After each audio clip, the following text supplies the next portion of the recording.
जब भी मार्केट में RSI 70 या फिर 80 की लाइन के ऊपर होता है तो हम उस प्राइस को ओवरबॉट समझकर बेचने लगते हैं, और जब भी RSI इंडिकेटर 20 के नीचे आता है तो हम में से ज्यादातर रिटेल ट्रेडर्स इसे ओवरसोल्ड सिचुएशन कहकर बिना कुछ सोचे समझे यहां बाइंग करना पसंद करते हैं। लेकिन बहुत बार प्राइस ओवरबॉट एरिया में होने के बावजूद तेजी से ऊपर बढ़ती जाती है तो कभी ओवरसोल्ड एरिया में आने के बाद भी तेजी से नीचे गिरती है। इसका मतलब आप RSI को इस तरह से इस्तेमाल नहीं कर सकते हैं, और अगर आप भी इसी तरह से RSI इंडिकेटर का इस्तेमाल करते हैं तो आप एकदम गलत है। लेकिन मेरा मानना है कि इसमें आपकी कोई गलती नहीं है, क्योंकि इंटरनेट पर मौजूद ज्यादातर वीडियोस में आपको यही बताया गया है। इसीलिए आज के वीडियो में हम RSI इंडिकेटर को सही तरह से कैसे इस्तेमाल करना है इसे डिटेल से समझने वाले हैं। RSI का मतलब होता है रिलेटिव स्ट्रेंथ इंडिकेटर, यानी कि ये इंडिकेटर हमें मार्केट में किसी चार्ट पर अभी कौन सी जगह पर प्राइस में कितनी स्ट्रेंथ है, साथ ही प्राइस में कितना मोमेंटम है और वो कितने स्पीड से आगे बढ़ रही है, इसे दर्शाने का काम ये इंडिकेटर करता है। इसकी मदद से आप बायर्स और सेलर्स की ताकत को बड़ी आसानी से पहचान सकते हैं और उसी के मुताबिक अपना ट्रेड प्लान कर सकते हैं। RSI हमें मार्केट में कौन से लेवल के आसपास रिवर्सल आने की संभावना ज्यादा है इसे पहचानने में मदद करता है। इसलिए आज की वीडियो में हम RSI को एक रिवर्सल स्पॉटिंग इंडिकेटर के रूप में कैसे इस्तेमाल करना है इसे समझेंगे। RSI के साथ चार्ट पर आने वाला संभावित रिवर्सल पकड़ने के लिए हमें RSI डिवर्जेंस को समझना होगा। जब भी मार्केट में चार्ट पर प्राइस लगातार लोअर लोज बनाते हुए नीचे जा रही हो और उसी समय RSI इंडिकेटर की RSI लाइन में हायर लोज अगर लगते हैं तो इसका मतलब हमारे प्राइस मूवमेंट और RSI लाइन के बीच में कोई समानता नहीं है। यहाँ प्राइस लगातार नीचे जा रही है, यानी कि यहाँ सेलर्स मार्केट में हावी है, जिसे हम एक बेरिश सिग्नल की तरह देखते हैं। तो वही दूसरी तरफ RSI इंडिकेटर में RSI लाइन लगातार नीचे से ऊपर की तरफ जा रही है। इसका मतलब यहाँ प्राइस के नीचे गिरते समय मार्केट में रिलेटिव स्ट्रेंथ कम होने की बजाय बढ़ रही है, जो कि एक बुलिश सिग्नल की तरह दिख रहा है।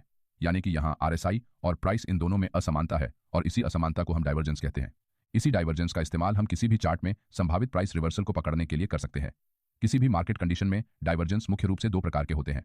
नंबर 1 बुलिश डाइवर्जेंस और नंबर 2 बेरिश डाइवर्जेंस। सबसे पहले हम बुलिश डाइवर्जेंस को समझेंगे। ये निफ्टी 50 का 8 जनवरी का 5 मिनट टाइम फ्रेम का चार्ट है, जहां मार्केट में बेरिश सेंटिमेंट की वजह से प्राइस लगातार लोअर लोज का फॉर्मेशन बनाकर नीचे गिर रही है।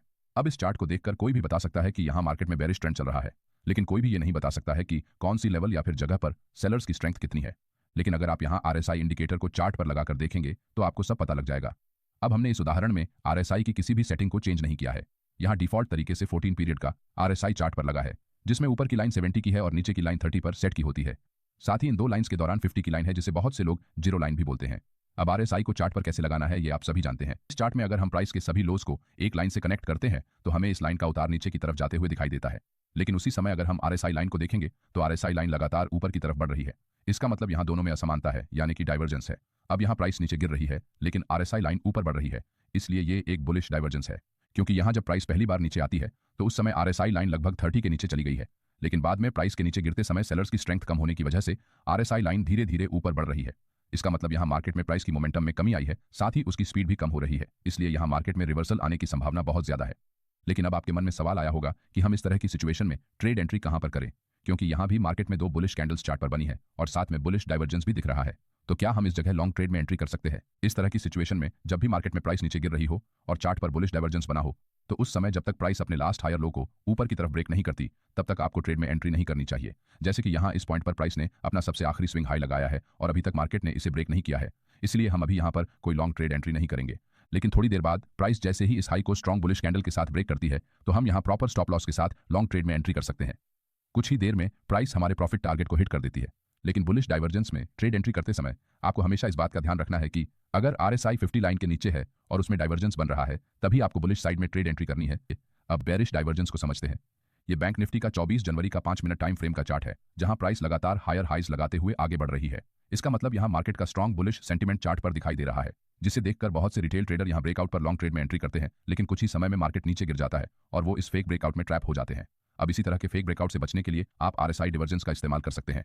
इस चार्ट पर हम जैसे ही RSI इंडिकेटर को लगाते हैं तो हमें यहाँ प्राइस की मूवमेंट और RSI लाइन के दौरान असमानता दिखाई देगी, क्योंकि यहाँ प्राइस ऊपर की तरफ जा रही है तो वही RSI लाइन नीचे गिर रही है। इसका मतलब यहाँ मार्केट में बढ़ते हुए प्राइस के साथ बायर्स की स्ट्रेंथ कम होती जा रही है, जो कि एक बेरिश सिग्नल है।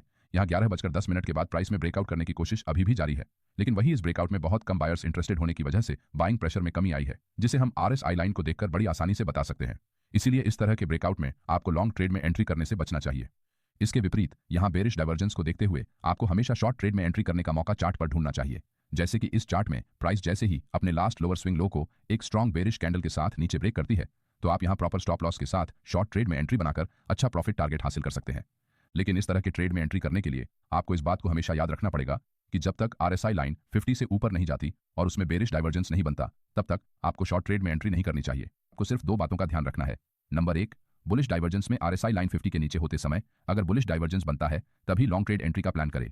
और नंबर 2, बेरिश डाइवर्जेंस में RSI लाइन 50 के ऊपर होते समय अगर बेरिश डाइवर्जेंस बनता है तभी शॉर्ट ट्रेड में एंट्री करने की कोशिश करें। साथ ही प्रीवियस स्विंग हाई या फिर लो के ब्रेकआउट के बाद ही ट्रेड एंट्री करनी है, तभी आप छोटे स्टॉप लॉस लगाकर बड़े प्रॉफिट टारगेट निकाल सकेंगे और आपके कम से कम स्टॉप लॉस हिट होंगे। अगर आपको हमारा ये वीडियो अच्छा लगा तो वीडियो को लाइक और चैनल को सब्सक्राइब जरूर करें। धन्यवाद।